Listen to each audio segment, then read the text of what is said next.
This is the National News Desk, America's News Now, and it is the final stretch before Election Day. We're keeping an eye on 4 high-profile races in states where polls are tightening and candidates could not be further apart on some of the biggest issues. Thanks for joining us. I'm Jan Jeffcoat. It is Monday, November 3rd, and tomorrow voters will pick a new governor in New Jersey, where the polls are neck and neck right now. In Virginia, it depends on turnout for Election Day tomorrow, as the polls show the race for governor as well as for state attorney general right now are still within the margin of error. Another big race everyone's going to be watching is for the next mayor of America's largest city. That's New York City, with 3 choices that could not be more different. Let's get right to Mark Boyle at the live desk with the very latest for us right now. I know you've been tracking the final campaign stops and each of these highly watched challenges, Mark.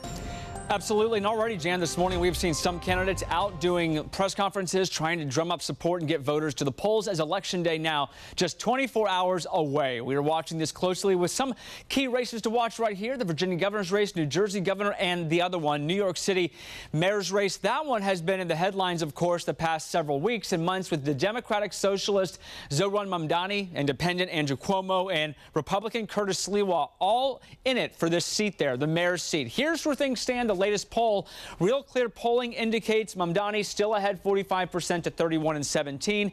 Mamdani has been in this position the whole run, so it would really need to essentially be a miracle to flip this. Tomorrow, we'll watch that closely. Meantime, in Virginia, some other hotly contested races. This one for governor. Democrat Abigail Spanberger going up against Republican Winsome Earle-Sears. Here's where things stand. Again, Real Clear polling, 52% to 43.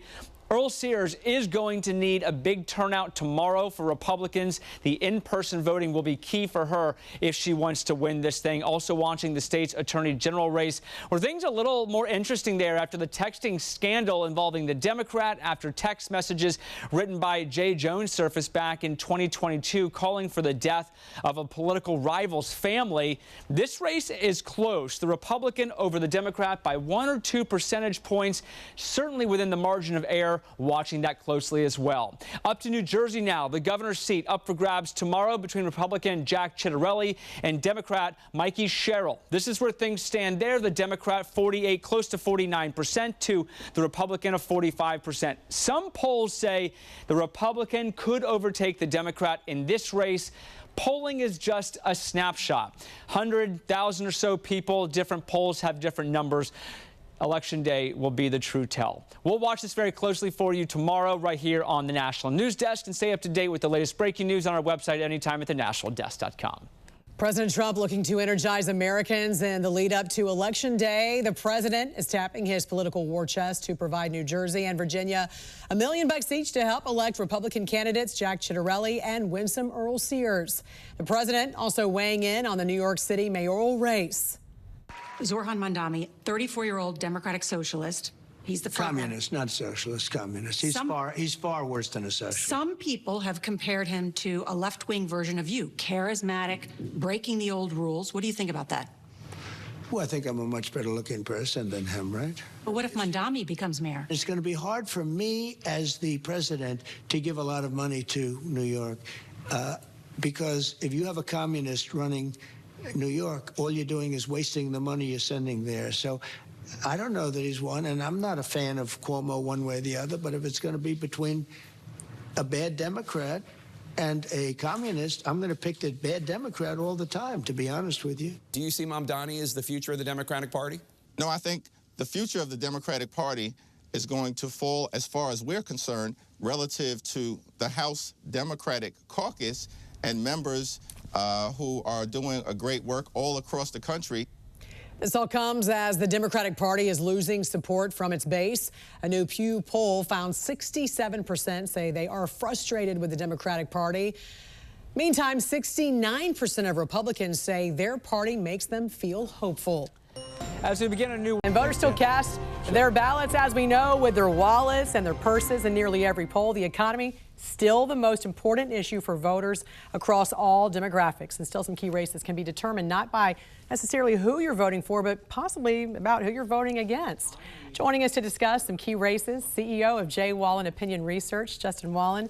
Great to see you, sir. Good morning. Good morning, Jen. Great to see you. You know, this might be the case in New York City. Heavily Democratic jurisdiction. The majority of voters do not appear to like either Democrat on that ticket, we're talking about a socialist. The other is a Democrat running as an independent because he lost the primary to the socialist. Are we going to see the largest city in America, Justin, run by a socialist Democrat? The short answer to that is, unless the polls are wildly wrong, yes.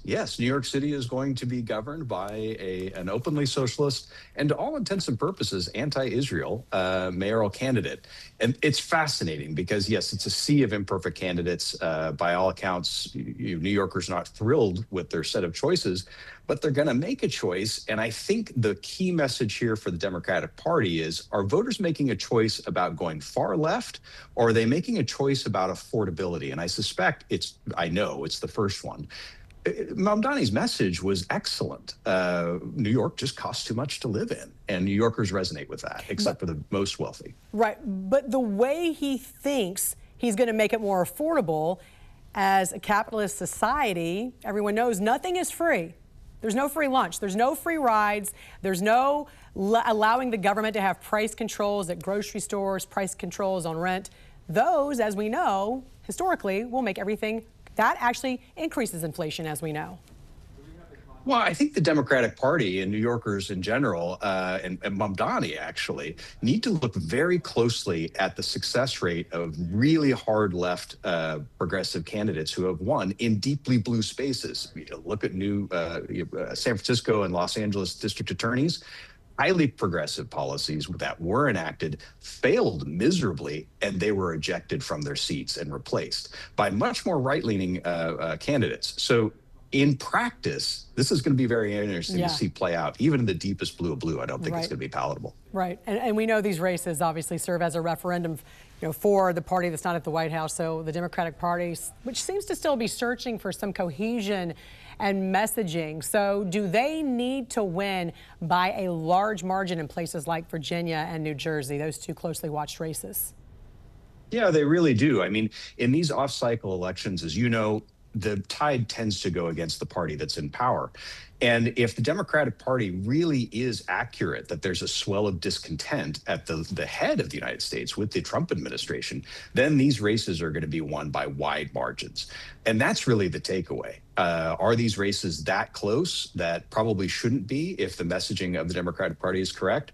And the reality is they're just not, by all the polls, they're just not far and away. Most of them are within the margin of error. That's exactly right. How do you see the governor's race playing out there with Jack Ciattarelli and Democrat Mikey Sherrill in New Jersey?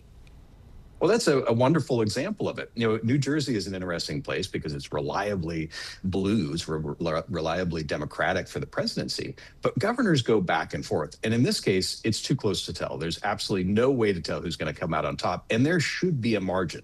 If New Jersey is reflective of America's tempo, which in some ways it is because it goes back and forth, I think it's a good barometer. Then if the Democratic message is correct, that Americans are fed up with the administration's policies and really looking for an out, then the margin here really should be well outside the margin of error in favor of the Democratic candidate, and it's not.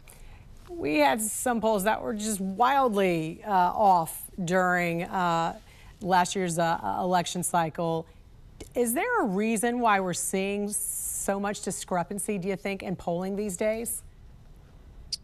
Yes, that's a long conversation. But the key here for poll watchers is to look at averages because that weeds out the outliers. There are a lot of outliers, and that's a challenge. There are challenges with methodology. The key issues with my particular world are finding people who are willing to talk.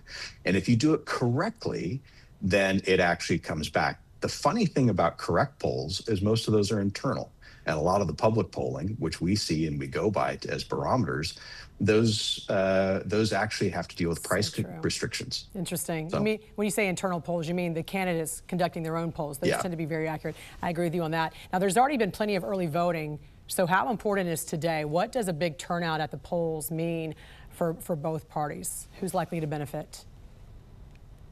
In this case, if we have a big turnout, I think Republicans are going to benefit because the mantra is that frustration and anger drives turnout. And if this is the case, as it typically is in a midterm, then the opposing party is going to prevail because of that. I don't think that's the dynamic today. I think if we see a higher turnout, it's going to benefit Republicans. But I could very well be wrong. But by all intents and purposes, the way this is panning out, I think that Republicans are actually, even if they lose in races, I think they're positioned pretty doggone well. We're not seeing this enormous, widespread disaffection that we're apparently supposed to see if we're going to believe the Democratic pundits. That's so true. CEO of J. Wallen Opinion Research, Justin Wallen. Great to see you, sir. Thanks for joining us. Great to see you. The elections today will have a big impact on policing, the crime crackdown, and how the law is enforced as some local jurisdictions continue the battle against the crime crisis, criminal illegal aliens, and soft on crime policies.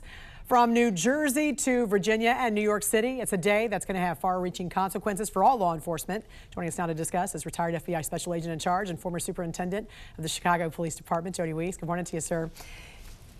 A critical day for the largest city in the country, New York City, nearly 9 million folks there. And if you look at the polls, Zohran Mamdani obviously in the lead. What impact will this have on law and order? What concerns you most? Yeah, Jan, great to see you. Whenever there's an election, there's going to be change. You can just expect that. Cops don't like change. It creates unknown. Unknown then is replaced with rumors and conspiracy theories, but that's going to normally happen. The other thing that you can always count on, usually, a new mayor, a new police chief. Trust me, I know how that can happen. But talking about Mamdani, let's look at this.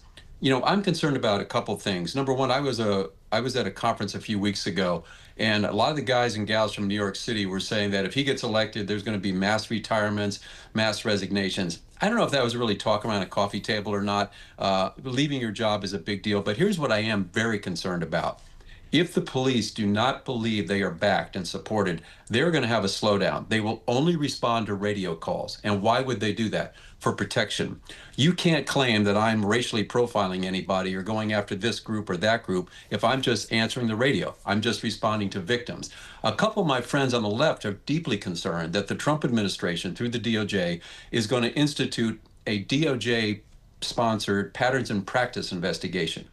I don't think that'll happen. Republicans don't normally go that route. But if that were to happen, that could cost New York City millions and millions of dollars if they got into a consent decree. I don't think that will happen, though, with this administration. Well, the president has said he's going to withhold funds to New York City if Mamdani is elected. So we're talking about a guy who wants to give out free everything, but it's got to come from somewhere. So the thought is that he's going to have to start slashing the budget, and that could begin with law enforcement if he is elected. Can he unilaterally defund police? Can he dismantle police there in the city? Jan, not really. He may want to do that, but it's really highly unlikely. And I say that because of just the power structure in New York City. You're going to have to convince 26 councilmen that that's a good thing to do. You're going to have to convince the state, the federal government, and the unions have ironclad contracts. But what he could do is if officers leave, either through retirement or resignations, he could just let them go out by attrition and not replace them. And if you're trying to save money, I know NYPD has massive overtime, so he could put caps on that. But NYPD does not have to worry about them being dismantled by this mayor. In New Jersey, Jack Ciattarelli seeming to be getting ahead of Mikey Sherrill in some polls. What are the primary differences between these two candidates when it comes to law enforcement?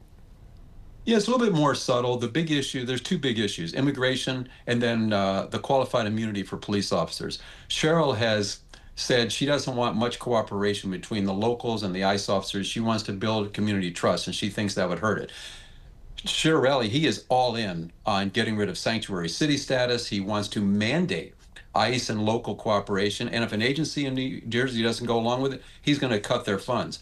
The other issue is a little more subtle. It's kind of a gray area with Sherrill because she has voted against qualified immunity for police officers in the past. She's kind of backed off that. Now, good news for the cops, Jack is all in for qualified immunity. So that's the primary differences I see in New Jersey. And very quickly, too, it was widely circulated a few weeks back. Mikey Sherrill wasn't able to walk with her graduating class at the U.S. Naval Academy, the graduation, because of a cheating scandal there. Will that hurt her with police officers? Will that hurt her with law enforcement? It should hurt her with everybody, Jan. I mean, I think we should expect honesty in our politicians. We should demand it. Now, she wasn't found guilty of cheating, but she did not report it. So that's a big deal of the Service Academy, not to report wrongdoing. So as you might guess, Jack has hit her up really hard, trying to impugn her integrity and attack her credibility. Yeah, and sometimes not reporting it is just as bad, right? You're just as guilty by not blowing the whistle on something you know all about. Retired FBI Special Agent in Charge and former Superintendent of the Chicago Police Department, Jody Weiss. Great to see you, sir.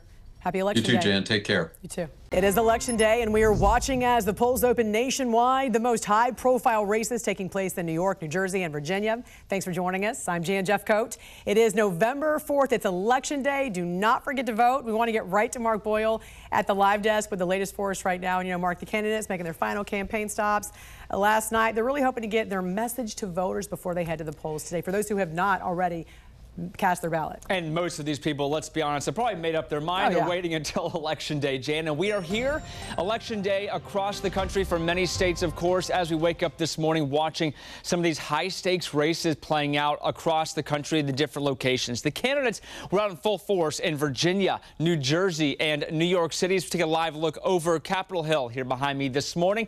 They're making their last-minute pitches to voters, and let's start for you this morning here in New York City, where Democrat Socialist Zohran Mamdani is facing off against Republican Curtis Sliwa and Independent Andrew Cuomo. All three men spent yesterday canvassing the city. They are trying to secure every vote possible. Meantime, here in Virginia, you have the races the nation are watching. The first one, the race for governor between Abigail Spanberger, the Democrat, and Republican Winsome Earle-Sears. She's looking to keep Virginia's governor's office red. You'll also hear about the state's attorney general race. That's up for grabs, too, as Republican Jason Miyares looks to keep his seat against the challenger, Jay Jones. The Democrat, Jay Jones, looking to overcome his texting scandal that blew up really a few weeks ago, where his private text messages became public, where he called for the death of a former political rival's family. They were made public, so he's been challenging that. Finally, this morning in New Jersey, the other big race we're watching for you. Take a live look over Ocean City here behind me, the sun coming up there. Republican Jack Ciattarelli hoping to take down Democrat Mikey Sherrill in what's anticipated to be a very close race. They are within the margin of error in all the polls we have seen leading up to today. Republicans are getting some last-minute support from the White House. In the past 24 hours, President Trump spent some time virtually campaigning on behalf of New Jersey and Virginia's Republican candidates. He's hoping to get some momentum behind the Republicans to push them over the line.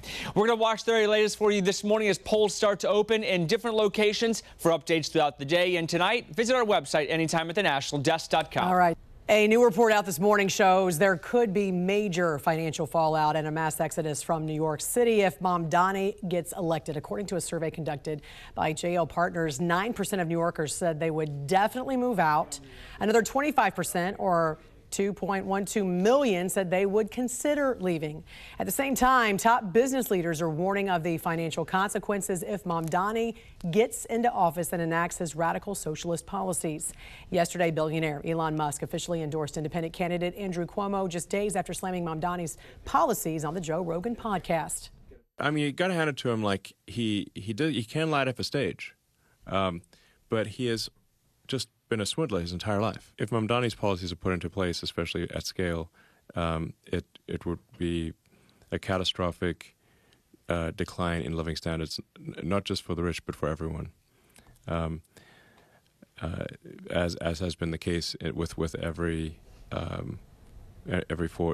socialist experiment.